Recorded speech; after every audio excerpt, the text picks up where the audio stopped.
That's a tremendous first hit from Nicklaus. Probably halfway down the hill, I would think, and the battle is on. Superb three-wood shot by Nicklaus. 18th tee, Nicklaus now 3 up.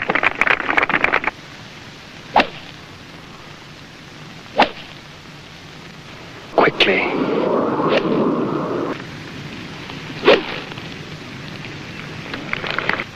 And so Nicklaus immediately chokes down to an iron to keep the ball in play at all costs. Nicklaus plays up the fairway with a safe second shot with iron as well. Oh my goodness. Let's talk about my main man, Jack Nicklaus. This was my boyhood idol. The first golfer I was like, wow, this guy is the man.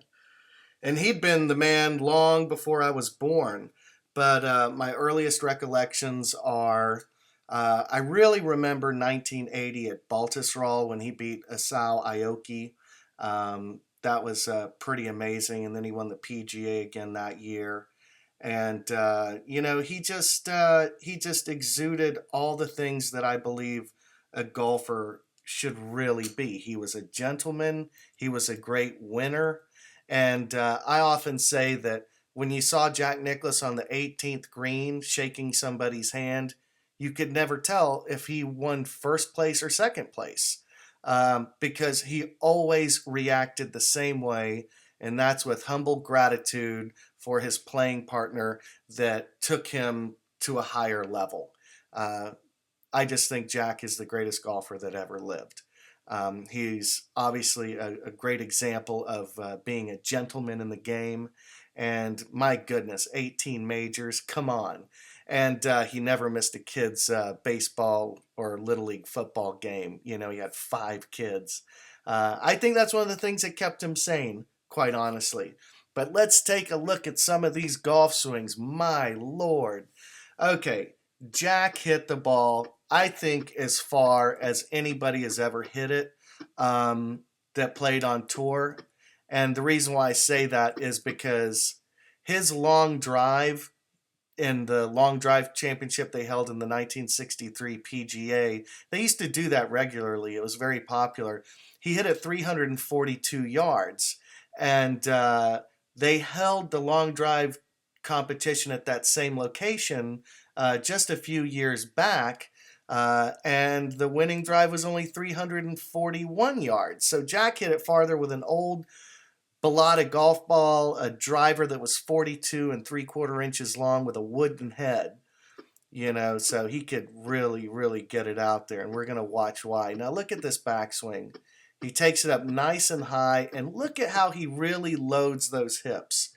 So this is essentially the top of the backswing here. We see that his left heel is fully raised. His weight is deep into that right heel. And those arms and hands are raised really high. Now, he set his shoulders pretty steep when he took the club back. In fact, that's something that I would like to try and incorporate. I believe I'm getting a little too flat, as one of my subscribers pointed out. But watch him crash into this ball. Now, this is crazy through this transition. Look at those feet. Man, he is just planted into that ground like Mo Norman. But here he's going to roll onto the inside of his right foot and just smash it. Now this next video is really good. I think that this one is a little bit closer up, and I think we can see things a little bit better.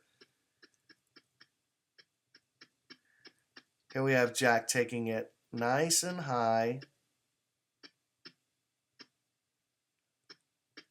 Here, we're actually at an angle in front of him. Look at how much of his hips are visible here. This is the greatest hip turn in PGA history. My goodness, what in the world?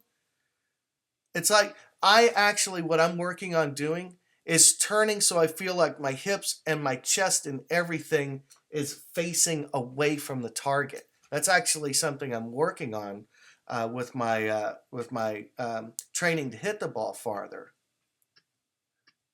But the thing that's so cool is Jack was one of the straightest drivers.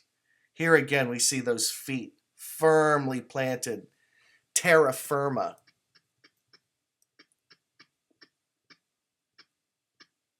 Yeah, so here, Jack had a little bit of, I wouldn't really call it early extension, but he really thrusted at his hips.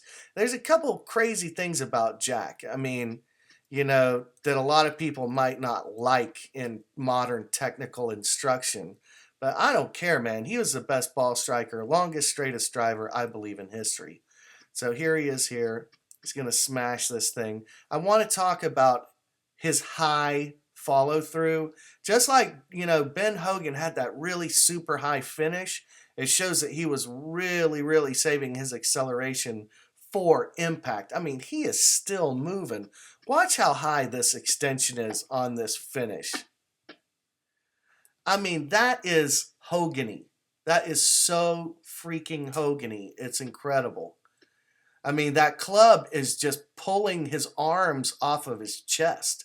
And that pulls him up out of the, quote, reverse C, which I don't have a problem with.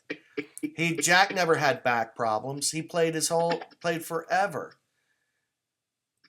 Look at this again. Boom. Man, that's somebody who's really going after it. Now, one thing that I want to talk about is I had to learn to feel as if I'm almost falling backwards. I was so chest dominated, trying to hit it with my arms and my shoulders, that I didn't trust the feeling of my hips getting out from underneath me. The master move that Mo Norman talks about. But look at Jack. He really, really is willing to keep his head steady and behind him and let his hips really make their way forward. So, and one thing that you'll always notice as well, and I do it when I swing really hard too, because my head is back there, my weight is going to move back and I'm going to step back into my right foot. My weight goes right on the backswing, left through impact, and then I fall back to the right again, as the circle continues. Now, this next shot is really interesting to me. This is a high rear shot. We can see that Jack's feet are both flared out just a little bit. Now, this right leg is what I want to talk about specifically. He's loading into his right side. And we know that Mr. Hogan had a pretty straight leg here on the right that he turned around as a post. And it sure looks like Jack is too. I could draw a line right up that right leg, and he's rotating around it. Now look at this. This is crazy. Once he starts to reach the top of his backswing, I've talked about loading into the ground. The evidence of it is his right knee bend. Now watch this right here as he begins his transition. That right knee bends and he gets into a squat. Pretty crazy, right? So he reaches up as high as he can, then lets his weight sit. And man, when he's here, he's just going to go after it.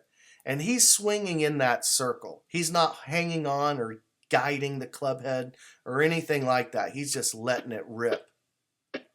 Whew! The Nicklaus hair. He used to have his hair flying all over the place. The golden bear locks flying all over the place. So check this out. Woo! Man, he hit a bunch of drives like in the high 300s at the British Open. He was driving all the par fours and stuff. It was so ridiculous. Jack is the man. He is just the man, the consummate golfer. He's somebody we can all look up to. He hit the ball a ton. My friends, like my PGA Pro friend Dave, who watched him, he said, man, the ball would fly out of your vision, out of your sight. It just was going so fast and so far. And he did it effortlessly. He never had to really do any big swing overhauls. He was just a winner. So thank you, Jack Nicklaus, for everything you've given us in the game. You guys out there, hit him long and hit him straight. Do you have a golfer on your Christmas list? Get them the Hogan Code. Change your game, change your life.